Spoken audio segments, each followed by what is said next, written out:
Hi friends, A and A വേൾഡിൻ്റെ പുതിയൊരു വീഡിയോയിലേക്ക് എല്ലാ കൂട്ടുകാർക്കും സ്വാഗതം. അപ്പോൾ ഇന്ന് ഞാൻ നിങ്ങളെ പരിചയപ്പെടുത്തുന്നത് നമ്മുടെ തേങ്ങാപ്പാൽ ഉപയോഗിച്ചുകൊണ്ടൊരു നല്ലൊരു ഹൽവയുടെ റെസിപ്പിയാണ് കേട്ടോ. അതിനായിട്ട് ഞാൻ എടുത്തിരിക്കുന്നതാണ് അരമുറി തേങ്ങയാണ്. അപ്പോൾ ഈ തേങ്ങ നമുക്കൊന്ന് ചിരണ്ടി എടുത്തതിന് ശേഷം കാണാം കേട്ടോ. ഇത് നമ്മുടെ തേങ്ങ നന്നായിട്ട് ഞാൻ ചുരണ്ടി എടുത്തിട്ടുണ്ട് കേട്ടോ. ഇനി നമുക്കിതൊരു മിക്സിയുടെ ജാറിലേക്ക് മാറ്റി ഒന്ന് അരച്ചെടുക്കണം കേട്ടോ, നമുക്ക് ഇതിൻ്റെ പാലെടുക്കാനായിട്ട്. അപ്പം ഞാൻ മിക്സിയുടെ ജാറിലേക്ക് നമ്മുടെ തേങ്ങ ചിരണ്ടിയത് ഇട്ട് കൊടുത്തിട്ടുണ്ട്. ഇനി അതിലേക്ക് നമുക്ക് 2 ഏലക്കായും കൂടെ ചേർത്ത് കൊടുക്കാം കേട്ടോ. ഇനി ഇതിലേക്ക് ഒരു സ്വല്പം വെള്ളം ഒഴിച്ച് കൊടുക്കണം. നമുക്ക് നല്ല കുറുകിയ പാല് കിട്ടണം കേട്ടോ. അപ്പോൾ ഇത് ഞാൻ നന്നായിട്ട് അരച്ചെടുത്തുകൊണ്ട് വന്നിട്ടുണ്ട്. ഇനി ഇതിൻ്റെ പാല് പിഴിഞ്ഞെടുക്കാം. അപ്പോൾ ഇത് ഞാനൊരു പാത്രത്തിലേക്ക് നമ്മുടെ തേങ്ങാപ്പാൽ പിഴിഞ്ഞെടുത്തിട്ടുണ്ട് കേട്ടോ. അപ്പോൾ നമുക്ക് 1 കപ്പ് പാലാണ് വേണ്ടത്. അപ്പോൾ ഇത് നമുക്കൊന്ന് അളന്നെടുത്ത് നോക്കാം കേട്ടോ. അപ്പോൾ ഇത് 1 കപ്പ് പാല് ഞാൻ അളന്നെടുത്തിട്ടുണ്ട് കേട്ടോ. ഇനി നമുക്ക് വേണ്ട എന്നാന്ന് വെച്ചാൽ കോൺഫ്ലോർ ആണ്. അപ്പോൾ അതിനായിട്ട് നമുക്ക് വേണ്ടത് 2 സ്പൂൺ കോൺഫ്ലോർ ആണ്. അപ്പോൾ അതും നമുക്ക് വേറൊരു പാത്രത്തിലേക്ക് 2 സ്പൂൺ കോൺഫ്ലോർ ഇട്ടതിന് ശേഷം നമുക്ക് കാണാം കേട്ടോ. പുറത്ത് നല്ല മഴയാട്ടോ, അതിൻ്റെ ഇപ്പം വോയിസ് കൊടുക്കുമ്പോൾ ചിലപ്പം സൗണ്ട് കുറവ് കാണും. ഇനി അതിലേക്ക് ഒരു 1/4 കപ്പ് വെള്ളവും കൂടെ ചേർത്തിട്ട് നമുക്ക് നന്നായിട്ടൊന്ന് മിക്സ് ആക്കി എടുക്കാം കേട്ടോ. അപ്പോൾ ഈ കോൺഫ്ലോർ നന്നായിട്ട് വെള്ളത്തിൽ കലക്കിയെടുക്കണം കേട്ടോ. അപ്പോൾ ഞാൻ നന്നായിട്ട് കലക്കിയെടുക്കുക കേട്ടോ. അതിന് ശേഷം നമ്മുടെ തേങ്ങാപ്പാലും ഇതും കൂടി നമുക്ക് മിക്സ് ആക്കിയെടുക്കാം കേട്ടോ. നല്ല സിമ്പിളായിട്ട് തയ്യാറാക്കാൻ ടേസ്റ്റി ആയിട്ടുള്ള ഒരു ഹൽവയുടെ റെസിപ്പി കേട്ടോ.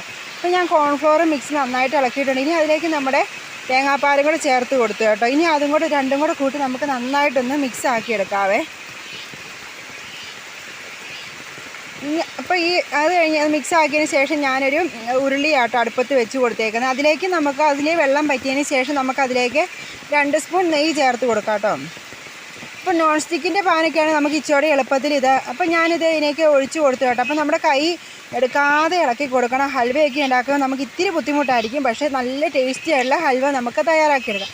ഈ സമയത്ത് വേണമെങ്കിൽ നമ്മൾ നെയ്യിലേക്ക് നമുക്ക് വേണമെങ്കിൽ അണ്ടിപ്പരിപ്പൊക്കെ ഇട്ട് മൂപ്പിച്ച് കൊടുക്കാം കേട്ടോ. പക്ഷേ എനിക്ക് അതിനോട് വലിയ ഇഷ്ടമില്ലാത്തതാണ് ഞാൻ ഈ ഒരു രീതിയിലാട്ടോ. ഇത് നന്നായിട്ട് കുറുകി വരുന്ന സമയത്ത് നമ്മളിതിലേക്ക് ഒരു 4 ടേബിൾ സ്പൂൺ പഞ്ചസാര ചേർത്ത് കൊടുക്കുന്നു കേട്ടോ. അപ്പോൾ ഈ ഒരു പാകമായി കഴിഞ്ഞപ്പോഴത്തേക്ക് ഞാൻ പഞ്ചസാര ചേർത്ത് കൊടുക്കുക കേട്ടോ. ഇത് നമ്മൾ നന്നായിട്ട് ഇളക്കി യോജിപ്പിക്കുന്നതിനിടയ്ക്ക് നമുക്ക് അതിലേക്ക് 1 സ്പൂൺ നെയ്യും കൂടെ ചേർത്ത് കൊടുക്കാവേ. അപ്പോൾ വീഡിയോ കാണുന്നവർ വീഡിയോ സ്കിപ്പ് ചെയ്യാതെ കാണണം കേട്ടോ. വീഡിയോ ഇഷ്ടമായാലും ലൈക്കും കമൻറ്റും ഷെയറും ചെയ്യാൻ മറക്കരുത് കേട്ടോ. ഇതേമാതിരി ഞാൻ നന്നായിട്ട് ഇളക്കി കൊടുക്കുക കേട്ടോ. അപ്പോൾ ഇതേപോലെ ഒരു ചെറിയൊരു കളറൊക്കെ മാറി വരും കേട്ടോ. അപ്പോൾ ഈ ഒരു സമയത്ത് ഇത് നമ്മൾ പാത്രത്തിൽ നിന്ന് നന്നായിട്ട് വിട്ട് കിട്ടുന്ന സമയത്ത് നമുക്ക് വേറൊരു പാത്രത്തിലേക്ക് മാറ്റി കൊടുക്കാം കേട്ടോ. അപ്പോൾ ഈ ഒരു അലുമിനിയം പാത്രത്തിൽ ചെറുതായിട്ട് പിടിക്കുന്നതാട്ടോ എന്തുണ്ടാക്കില്ല. അപ്പോൾ അത് കാണാൻ ഇത് നന്നായിട്ട് പിടിക്കുന്നുണ്ട് ഇതിൻ്റെ അടിയിലേക്ക്. പക്ഷേ എന്നാലും നമുക്ക് നന്നായിട്ട് ഉണ്ടാക്കിയെടുക്കാൻ പറ്റി. ഇത് തീ ഓഫ് ചെയ്തു, ഞാനൊരു പാത്രത്തിലേക്ക് മാറ്റി കൊടുത്തു കേട്ടോ. ഇനി ഇതിലേക്ക് നെയ്യ് തടവിയിട്ടാട്ടോ ഞാൻ മാറ്റി കൊടുത്തേക്കുന്നത്. ഇത് നമുക്ക് തണുക്കാനായിട്ട് വെക്കാം കേട്ടോ. നന്നായിട്ട് തണുത്തതിന് ശേഷം നമുക്ക് വേറൊരു പാത്രത്തിലേക്ക് മാറ്റി നമുക്കിത് മുറിച്ചെടുക്കാം കേട്ടോ. ഇത് നന്നായിട്ട് തണുത്തിട്ടുണ്ട് കേട്ടോ. ഇനി ഞാനിതൊരു പ്ലേറ്റിലേക്ക് മാറ്റുക കേട്ടോ. ഞാനിത് പ്ലേറ്റിലേക്ക് മാറ്റിയിട്ടുണ്ട് കേട്ടോ. ഇതിന് ചുറ്റും ഞാൻ ചുമ്മാ ഡെക്കറേഷനൊക്കെ വെച്ച് കാഷ്യൂനട്ട് വെച്ചൊന്ന് ഡെക്കറേറ്റ് ചെയ്തേക്കുന്ന കേട്ടോ, ചുമ്മാ ഒരു രസത്തിന്. അപ്പോൾ തുമ്മക്കൂട്ടിന് ഇത് തിന്നാനായിട്ട് വെയിറ്റ് ചെയ്ത് നിൽക്കുകയാണ്. അവന് ഭയങ്കര ഇഷ്ടമാണ് ഇങ്ങനത്തെ ഉള്ള. അപ്പം നമുക്കിത് മുറിച്ചെടുത്തതിന് ശേഷം കാണാം കേട്ടോ. വായിലിട്ടാൽ അലിഞ്ഞു പോകുന്ന സൂപ്പർ ടേസ്റ്റി ആയിട്ടുള്ള ഹൽവയുടെ റെസിപ്പിയായിട്ട് എല്ലാവരും ഒന്ന് ട്രൈ ചെയ്ത് നോക്കണം. വീഡിയോ ഇഷ്ടമായാലും ലൈക്കും കമൻറ്റും ഷെയറും ചെയ്യാൻ മറക്കരുത് കേട്ടോ.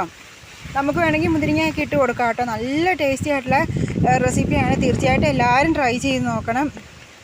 നമുക്ക് ചവയ്ക്ക് ഒന്നും വേണ്ട കേട്ടോ. ഇത്ര ടേസ്റ്റി ആയിട്ടുള്ള റെസിപ്പിയാണ്. അപ്പോൾ എല്ലാവരും ഒന്ന് വീഡിയോ ഇഷ്ടമായാലും ലൈക്കും കമൻറ്റും ഷെയറും ചെയ്യാൻ മറക്കരുത് കേട്ടോ. അപ്പോൾ അടുത്ത ദിവസം മറ്റൊരു വീഡിയോ ആയിട്ട് വരുന്നതുവരെ എല്ലാവർക്കും ബൈ.